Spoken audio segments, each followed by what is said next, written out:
Hi everyone, this is Valerie from Some Books. I'm here with Ellyce Fulmore, who's the author of Keeping Finance Possible.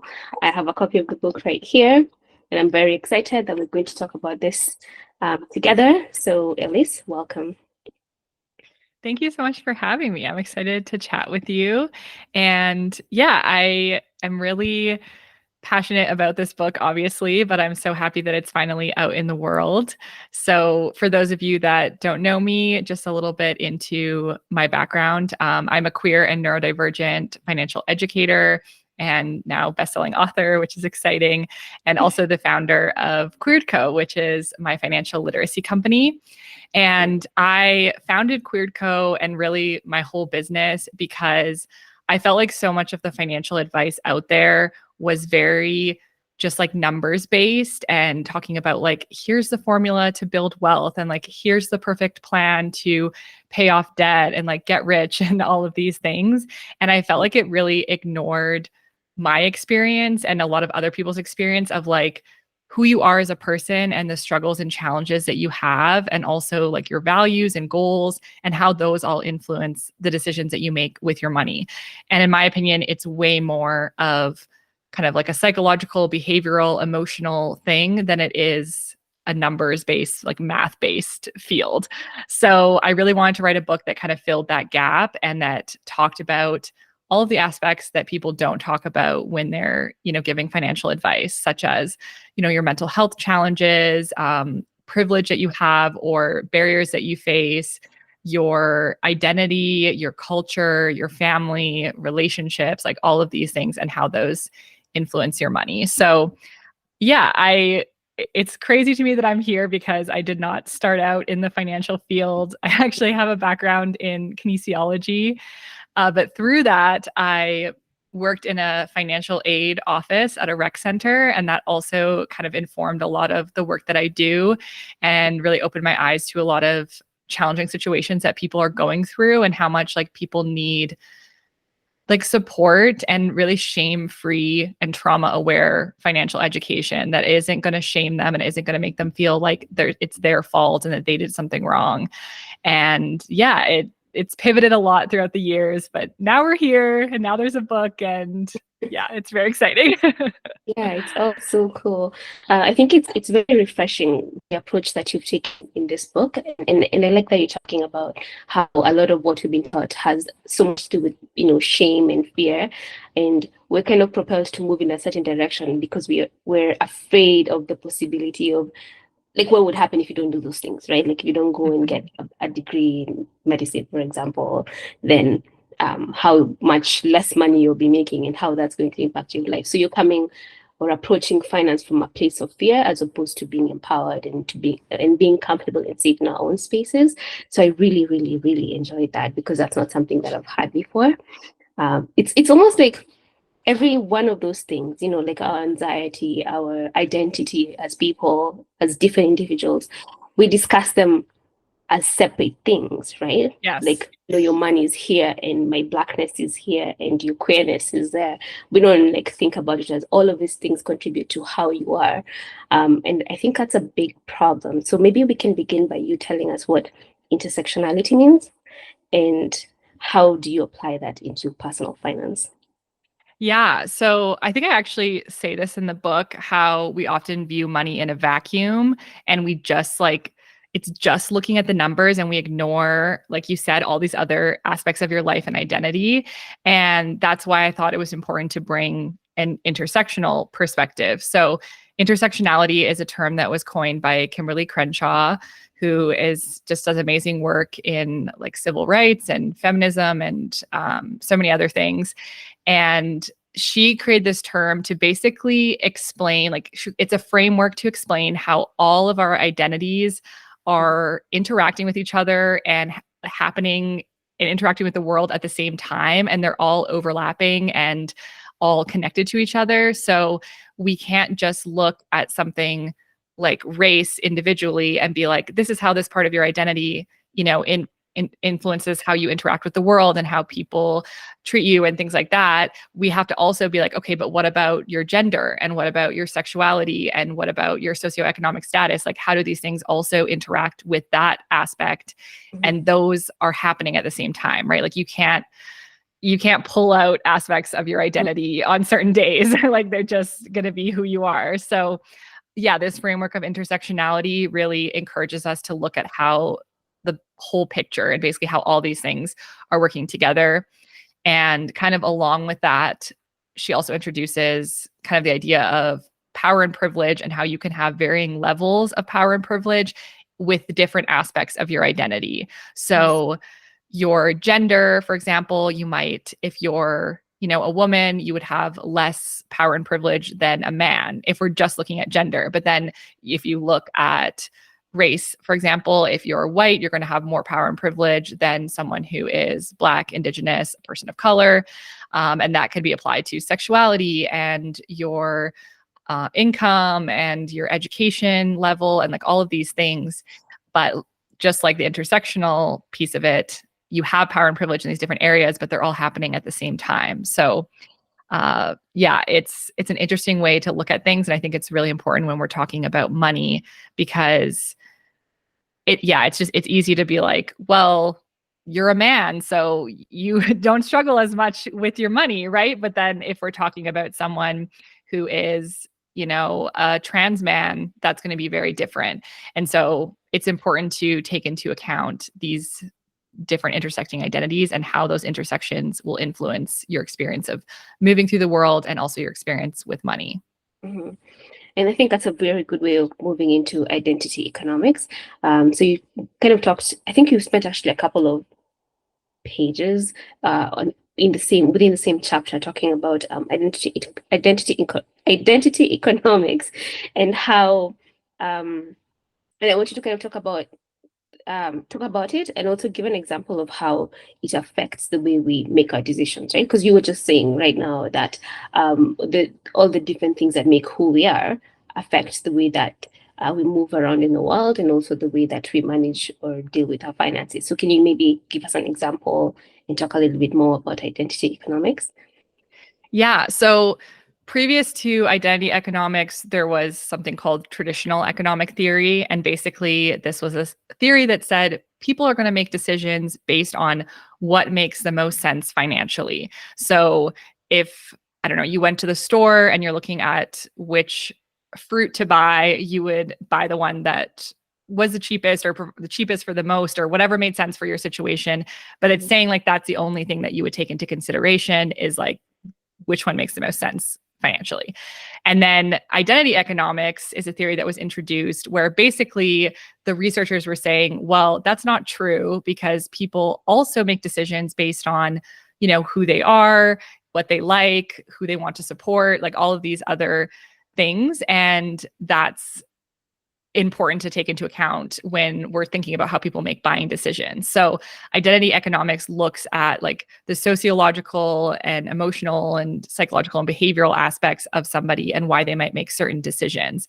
So an example might be, for me personally, if I'm choosing kind of where to shop at to buy, I don't know, let's say I'm buying new clothes, there's multiple things that I might take into consideration. So of course, one of them would be the economic part, the obvious, like what's in my budget, where can I afford to shop? But then I'm also going to think about, okay, which places or which stores or companies are companies that I want to support that align with my values. And specifically being queer, I am aware of like which companies are supporting LGBTQ plus movements, or which companies are funding, anti-LGBTQ plus politicians or things like that. So that plays a factor in who I support. Also, any boycotts that are going on, like I'm currently boycotting Starbucks. And that's something that that'll influence my buying decision. Another example might be for me, convenience, because I am neurodivergent, I have ADHD. And so sometimes my buying decision might be whichever one is like the most convenient for me, because maybe I left it way too long and it's something that I can't really wait 3 weeks to get or something like that. So those are some examples from my life. But basically, the idea is that whatever buying decisions you make, it's not going to be as simple as what makes the most sense with my money. And I think in the book, I give the example of shoes. If I gave like 5 people $100 and I said, go buy, or actually, sorry, I don't give them money. I just give them the goal of going to buy whatever shoes they want. Doesn't matter, just go buy the shoes. And we would have a huge variance of shoes that were bought. You know, some people would buy shoes that they thought were really stylish. Some people would buy them for comfort. Some people would buy designer shoes. Everyone would kind of come back with something different based on what they valued and what they wanted. And no one would come back with the same, you know, most responsible economic kind of choice, right? Like that's not realistic for how we actually make our buying decisions. Mm. Yes. So you also told us about how you, like, I guess when you started managing your own money, you went to open an account, and you were talking to an advisor at the bank, and you didn't feel like he wasn't particularly helping you to tackle your own issues, but rather just giving you advice based on what he thought was best, right? Even though he didn't know you. So you didn't have a positive experience being there. So I was kind of wondering if you could share that story, and also talk about the importance of safe spaces when it comes to, you know, like where you want to go to manage, I'm going to say manage your finances, but I mean like, you know, open an account or invest or all of that good stuff, like how to figure out why it's important to find those safe spaces and how to go about doing that. Yeah. So the situation that you're referring to, I guess I did already have like basic accounts open, but I was looking to basically get financial help because at that point I was struggling with just I don't know, just managing my finances. I was, you know, going into university. I was like not sure how to deal with student loans and like all of these things. So I went to an advisor at the bank that I banked at, which was the one that my parents banked at, that I just opened an account at 13 or whatever. And yeah, this advisor just was extremely not helpful. Basically, did not ask me any questions about my goals, like where I wanted to go with my finances, how I was feeling. It was just kind of like, oh, okay, like check these boxes. This is where you're currently at. This is your age. This is like whatever. And here's what I'm going to prescribe you because this is what I tell every 18-year-old that comes in here, basically. And I had like a chunk of money that I had got from an inheritance, and I was like trying to get advice on what to also do with this. And he told me to put it into a GIC. That was his advice at the time. So it's not really super important about, you know, why that was good or not. But the main thing was that he skipped past all of the basics. He wasn't advising me on how to get started and like basic things such as like account organization or like creating a budget, like things that I wasn't doing and had no idea how to do. He kind of skipped straight to like invest in this thing and invest in this product that is going to make the bank money. And it wasn't even a product that actually made sense for my situation, like looking back on it now. And he also made multiple misogynistic comments to me, one of which was, when you're married, your husband will handle this for you, which was, just awful. And I just felt that whole appointment, I felt silly and like I didn't know anything and that I should know better. And I just felt really talked down to, and he was, you know, condescending. And it was a scary experience for me, honestly. And I ended up getting trapped into multiple financial products over the next few years from this advisor that honestly resulted in me or part of the reason I got into $15,000 of high interest debt so quickly, because he was like signing me up for these products without explaining how they worked or why I would use them or how I would use them and things like that. So yeah, that was not a great experience. And I know that I'm not alone in that. A lot of people have had similar experiences at banks or with financial advisors, just not being taken seriously and not listened to and not being given personalized advice. And so I dedicated the whole first chapter of my book to the idea of safe spaces and finding safe financial spaces that you can learn in and that you feel comfortable asking questions in. And I think this is so important when we're talking about money, because so many of us have these negative feelings and the shame and the guilt around money. And you want to be able to speak to someone about your situation without feeling like you're being judged and without feeling like you can't ask a question without being talked down to. And when we find safe spaces, that allows us to feel more empowered and motivated and feel like we have the tools to do what we want to do.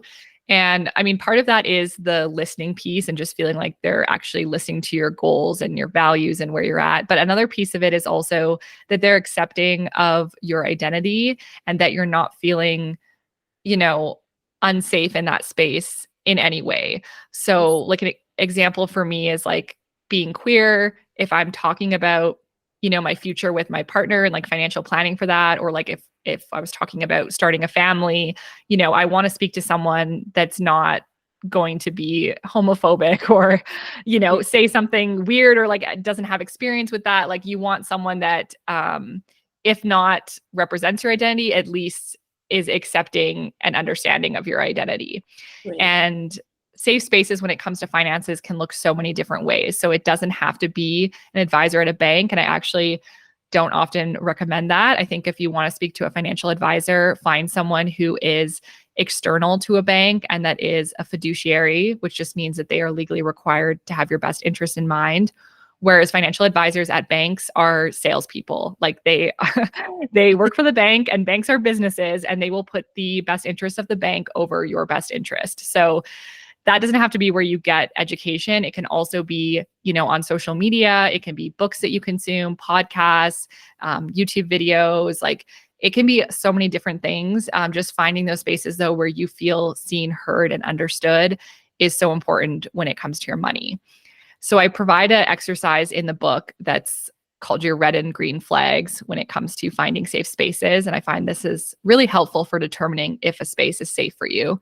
So the idea is that you create a list of your red flags. And these are basically anything that signals to you that a space is not safe for you. And it doesn't have to be in a dramatically unsafe way. Like it can also just be small things, like just feeling uneasy or just feeling not quite right. Like it doesn't have to be big things. So just writing down all of those things that signal to you that this space is not the space that I want to be in. So it could be signage that you see. It could be something on an intake form. Like example I give in the book is, not having alternative pronoun or gender options in an intake form. It can be knowing who they financially support, like companies that they financially support or things like that. It can be the way that someone talks to you if they don't ask you questions, like those can be on your red flags. And then you also have a green flag list, which some of it is like the opposite of a red flag, but then I also encourage people to think of basically their dream wish list of the ultimate space where you feel so seen, you feel so safe. What would that space include? What would those green flags be? And this can obviously go beyond finances as well, but I find having these actually written down somewhere really allows you to turn to it and rely on it in moments where maybe you're questioning your gut instinct, or maybe you're feeling like pressured to be in a certain spot because someone recommended it to you or something like that. You kind of have this second thing to fall back on and be like, oh, I am seeing some of these red flags. And so for me, that's enough to know that I should walk away and find a different space. Right. Yeah. Yeah, because sometimes I know I've experienced moments where someone says or does something, and it's more like a microaggression. So you can't actually call it out that, oh, this person was racist, for example. And I think that when you have it written down that you want to feel like, for you to feel as safe, you have to feel a certain way. And if that's on your red flag list, then it's easy to be like, oh, okay, yeah, so this definitely wasn't safe. That way you're falling back on, even though you're unsure in that moment whether that was microaggression or that was racism, when you look at your list again, you can be like, yeah, that was it, right? Yes. Yeah. Because I think we've all had those moments of like doubting our gut instinct, or we kind of try to convince ourselves that it wasn't as bad as we thought. So yeah, I find that having that actually like in my notes app on my phone that I can look at, I'm like, okay, I knew that. I was right. Right. Yeah. And I think also that in society in general, there's a gap in finance, like in the sense that when you're like, you know how you go to school and you learn all of these different things, but then it almost feels like there needs to be like a personal finance course where you learn, Mhm. like how to manage your credit card, for example. Like, I don't know, maybe there is, but as far as I understand, I don't think in schools they teach things like that, right? So somehow you're supposed to grow up, become an adult, and be able to figure it all out, know how to manage your credit card, figure out how many accounts you need, what kind of investments you want to use, right? And unless you're somebody who proactively goes out and seeks that information, it's not taught anywhere the same way that they teach you, like math and English and all of that stuff in school. Yeah, I know it's definitely not. And this is something I've thought about a lot. I think that a finance curriculum could be really helpful, and I think that would be a great thing. But I also think that when you're in high school, there are certain things maybe you don't have the capacity yet to really take in. Like if you're not dealing with those things yet, you might not really pay attention in class, and you're just like, it might not be super applicable because I'm just thinking about when I was in high school. I'm not sure that I would have really taken in information about taxes or credit cards. I think that's a great starting point though. And I think another thing to do is like there should be more free, like government provided financial education for people to do. And there also should be a greater crackdown on banks that are providing financial products and how, like, the process of which they need to educate the consumers. I don't know if you saw that recent expose by CBC, but they sent in hidden cameras on like fake customers to go to all the big five banks. Yeah. And you should go look at it. It's awful, truly, because they were just giving across the board like bad advice, wrong advice, and also in some cases illegal advice. And it came back that all of these big five banks are operating with profits in mind and often not putting the interest of the consumer at the forefront. So I think there needs to be a crackdown on that as well, because a lot of people do go to like their parents' bank to open their first accounts. And if you're not being properly educated when you open your first credit card on how to use that, like I think part of that onus should, or most of that onus should fall on the person that is providing you with that card. They should be responsible for giving you, proper education on it. So yeah, I Right. think there's a lot of gaps that need to be filled. And I think it's wild that also there's this weird societal expectation that we should just be good with our money and like know what to do with our money, yet we don't have that same view on other life skills. Mhm. Like, I often give the example just to really drive it home about like doing a sport. If I wanted to like run a marathon, nobody would think, oh, you just know how to run a marathon, like you could run one tomorrow. Like everyone would understand that you have to train for it because you've never Yeah. done it. And even something like cooking, I feel like a lot of people understand that if you're not taught how to cook by your caregivers, or you don't like take cooking classes or learn yourself, that like there's people that are just not so great at cooking as adults. Right. And we understand this, but then when it comes to money, there's like this weird expectation that like, oh, you should just Yeah. know, even though nobody taught you. Yeah. Exactly. Yeah. Yeah.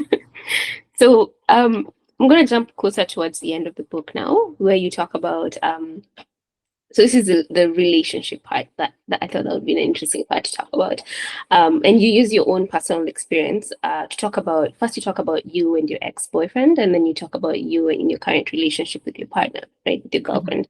And you say that when you were with your ex, um, you found that you were not a money match because his habits and your habits were not aligned, right? So I want you to talk about, if you don't mind, if you can talk about what that meant, like when you said you were not a money match, and also more about finance and personal finance and relationships and how to make decisions, I guess, that are healthy within your relationships. Um, and feel free to use your current relationship to explain how you guys navigate finances in your household. Yeah. So, in terms of my story about how my ex and I were not a money match, I basically explained that he was spending a lot of money per month on eating out and buying weed, which both are two purchases that there's nothing wrong with. Like, I have no moral judgment against either of those. And that's not the issue. The issue was that he was spending like the majority of his paycheck on those things and didn't have money left over to do things that we wanted to do together and like goals that we had kind of set together. And we were kind of at the point in our relationship where we're talking about moving in together and like building a future together. So I kind of was raising some concerns of, how are we going to split expenses? And like, I want to, save up to travel together and I want to save up to do these things. Like, are you willing to spend less money in these areas in order to put some money towards that? And basically that was where the match didn't happen, because he was unwilling to change his current behavior. And I just felt like we were at very different points with our finances. Like, he was at a point where he wanted to use all that money that was coming in to spend on what he wanted to, which is fair and valid. Like, everyone's at different stages, but I was at a point where I wanted to really start building a future, saving up for goals, like having experiences together and things like that. So that was why I said we weren't a match. It was because we couldn't agree on how we wanted to use our money. It had nothing to do with like what he was currently spending on or what I was spending on. It was more so that we were aligned with those goals. So yeah, in that chapter, I kind of talk about how important it is to see if you and your partner are a money match. Like, do you want the same things? Do you have the same beliefs in how you want to use your money together and like how your future will look like? And obviously there can be differences, but there's some big things that I think it's too big of a difference. Like, you can't really get past that. And a big example is like, if one partner wants to get married and the other doesn't, or one wants kids and the other doesn't, one wants to buy a home and the other doesn't, those are big differences and big financial costs that if you're not aligned on that, it's probably going to cause a lot of issues in your relationship. So in terms of the second part of your question, which was how to make considerations. Yeah. So I talk about the importance of understanding each other's money story. So your money story is really just your personal like narratives and beliefs around money that influence your financial habits and behaviors. And I talk about this throughout the whole book and kind of build on the money story and like have you kind of continually reflect on different aspects. But in the relationship chapter, I talk about the importance of sharing those stories with each other so that you can understand each other's money stories, because they might be very different depending on how you were raised, depending on your culture and, things like that. So it's important to know that, because you can have such different perspectives on just your beliefs around debt, around wealth, around savings. And by sharing your story, you begin to understand where those things came from and like how you were taught those things and why they feel that way. And I think that can really help, because if you are having a money conversation, say about debt, and one person, or like, let's use this example, say you want to go on vacation, one partner says, let's just put it on our credit card, and the other partner says, no, we should save up and save the money for the vacation. And then there's suddenly this big fight of like, why can't we use the credit card? And like the other one being like, that's irresponsible. And then like, there's this big fight that could happen. Whereas if you had more of a background on their story, maybe they grew up in scarcity and they're used to like seeing their caregivers like put a lot of things on credit cards, and that was just like normal. Or maybe they are someone who, puts stuff on credit cards and pays it off right away. And, like there's so many different reasons why they could think that and why the other person might not. And so if you understand more about their background, that can help you navigate those money conversations with more compassion and understanding. I think it just leads to less conflict when it comes to those money conversations. And then when you're sharing those stories, you might notice that there's some big differences. So I also talk about navigating those differences. And I think what's important here is, are you both willing to compromise or to find a middle ground in terms of those differences? Or are they, not going to be, they're what's that word? Irreconcilable. Yeah. irreconcilable differences that are Yeah. never going to be kind of worked out. So that's an important conversation. I think that's a really hard thing for a lot of people to actually face and realize, oh, there might be this huge disconnect. But yeah, I think if you're willing to find a middle ground, then that's something that you can, you can proceed with, and you can start having more conversations around and put work into figuring out how to navigate those differences. But if it's right away, like one of you or both of you are not willing to find that middle ground, you're not a money match. And, that's probably not the relationship for you. And yeah, in terms of how I manage money with my current partner, so I'm a big advocate for equitable relationships and equity over equality. So what that means is that when we're making financial decisions of any sort, we're considering what makes sense for both of our individual circumstances and situations rather than just like what is quote unquote fair. So a lot of people believe that like splitting expenses 50-50 down the middle is like fair and equal because both people are paying the same amount. But that kind of approach doesn't take into account like how much each person is making, or if someone is doing more of the domestic labor, or if someone has autoimmune or a disability that's preventing them from working as much, or that is resulting in higher medical bills, or one partner has a lot of debt from, a ex relationship that was an unhealthy relationship or something like that. Like there's all these different things that could, play into it. And so my partner and I, we split things equitably, which means that on the most like basic level, we split things based proportional to our income, but that's not the only consideration. So income is one consideration, but then we're also considering things like domestic labor. Is one of us doing more of the household work than the other? That might mean that that person contributes less to like the financial bills because they're contributing work in another way.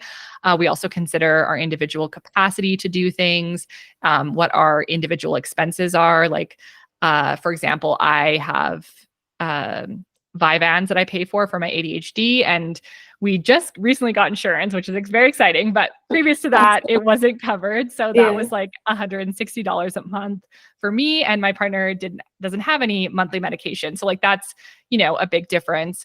And my partner is like currently paying off some debt, and I'm not. So, there's like, those are considerations as well. And basically you're wanting to allocate resources in a way that's going to result in a equal outcome for both of you. So you're both kind of able to reach goals together in the same way. You're both able to have your needs met, and like doesn't necessarily mean the same as in numbers, but the same as in what is actually like fair and makes sense for both of you.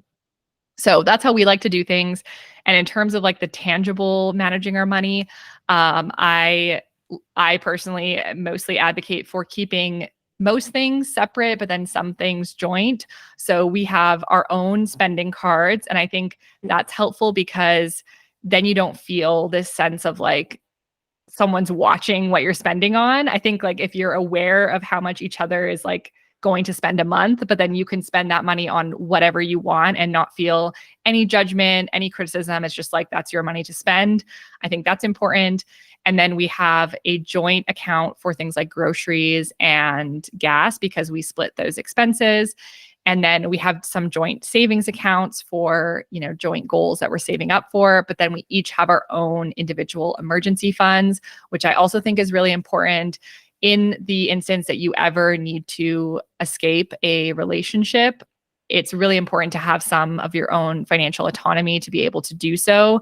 And I think if you don't have access to any of your own savings, that can leave you in a very precarious situation potentially. So I think that's an important part as well. But everyone has like little different things. And I think as long as you're communicating about why you're doing them and why they make sense, and as long as you have access to at least some of your own money that's just your money, I think that any approach that makes sense for you is great. Yeah. I think it's interesting how I think it actually goes back to what you were saying earlier about how we're suddenly expected to just know how to deal with money, even though no one's actually sat down and taught us. What I was going to say is that it's interesting how difficult it is to have conversations around money, right? Like Mhm. even as adults in your later years.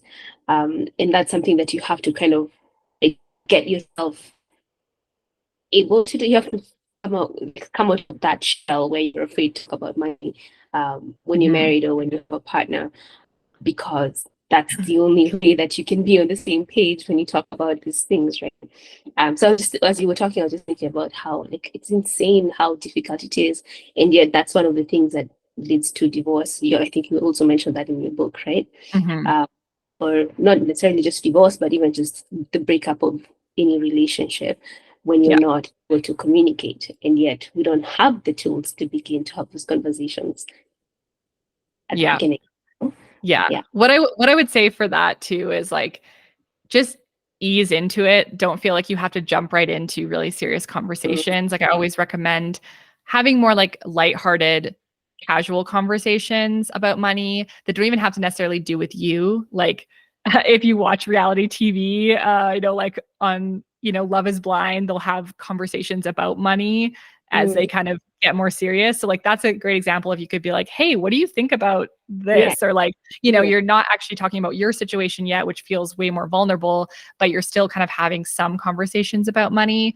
And something my partner and I did when we were going through, a hard financial spot, which I talk about in the book, is we started with talking about things that we were excited about. And so we started talking about like our savings goals, and that was easier than talking about the hard stuff. Mm, So yeah, ease into it. It definitely is really difficult. And you're right, we weren't given the tools to do it. So don't feel like you have to go jump off the deep end. yeah. I like how there's a place in the book where you said in the around that section where what you're talking about right now, where you said uh something along the lines of you realized, or no, we're not trying to solve everything tonight, like all of our Yes. financial I thought that made me laugh a little bit, because I was like, Yeah. that's so true. Because like when you're in the zone, you're just like, no, I want you to understand what I mean, like on how we're spending, but then you need to like pull back and kind of realize, okay, we can't really solve everything right now, but we can start talking about it, as you said, Yeah. like just from a distance, right? Yeah. Yeah, that was really good. So the last chapter, you talk about what society defines as success, right? And you talk about society's definition of success and how we need to ditch it. So I wanted you to kind of tell us about that. Like what is society's definition of success, and why is it important for us to let go of those definitions, considering the society that we live in now? Yeah. So I kind of focused in on three broad expectations of this like society's definition of success, which Mm. is now I'm like, what's the right order that I say? Work harder. Oh, Oh my gosh. Work harder, aim higher. I don't have it in front of me right now. Now I'm now I'm like, what's the order? Oh no. uh, so I actually, it's the should know second this. last chapter. So the last one.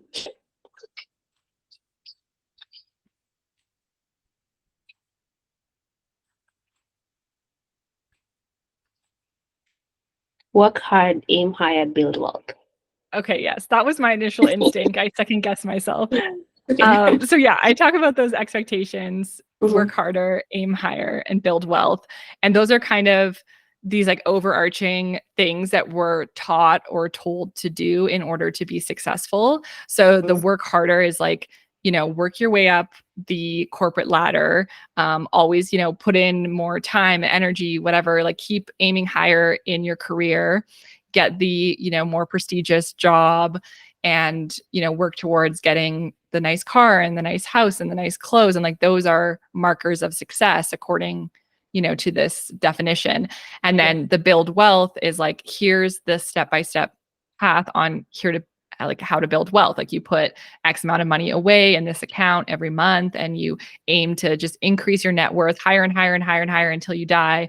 And yeah, this is kind of like, here's what's successful. And a lot of it is based off of the idea of, the American dream, that anyone can achieve success within this capitalist system. All you have to do is work hard, aim higher, build wealth. It's easy. Anyone can do it. And that's kind of the thing that a lot of us have been sold. And I think there's a lot of different factors.